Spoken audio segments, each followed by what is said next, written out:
Добрый день, уважаемые гости и жители нашей республики. Сегодня, 27 августа, выявлено 148 новых случаев подтвержденных ПЦР. Традиционно наибольшее количество в городе Якутске, 85 случаев. Кроме того, в Мирнинском 9, Нерюнгринском 8, в Сунтарском, Черепчинском по 7, Хангаласском 6, Кобейском, Мигино-Кангаласском, Намском и Винобатантайском по 3, в Алданском, Верхневилюйском, Вилюйском, Алекминском по 2 случая, а также в Ленском, Нербинском, Ямиконском, Среднеколымском, Сялданском, Усимайском по 1 случаю. За сутки мы провели 3913 исследований на COVID-19. Всего за весь период пандемии исследовано более 1 337 000 тестов. В республике сегодня имеется в наличии 418 555 тысяч доз вакцин, использовано 75%. Первую вакцинацию на сегодня получили уже 312 544 человека, в том числе лица старше 60 лет 50 830.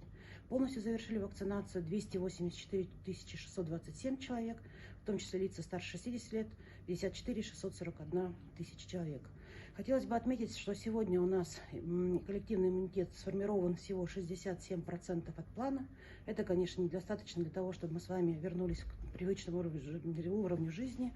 Вот сегодня как раз я нахожусь в городе Нерюнгри, и я вижу, что, к сожалению, население не активно пользуется масочным режимом, не соблюдает санитарную дистанцию, поэтому хотелось бы призвать всех жителей действовать по указу главы, который у нас на территории республики еще распространен. Кроме того, я активно призываю всех на вакцинацию, поскольку это сегодня единственный способ остановить эту страшную инфекцию. Мы видим, какое количество лиц, сколько они тяжело болеют. Сегодня уже 1018 детей находятся на амбулаторном и стационарном лечении, а буквально через неделю у нас начинается с вами образовательный процесс. И единственная возможность защитить наших детей, наших пожилых, это прийти на вакцинацию. Всем здоровья, счастья, удачи!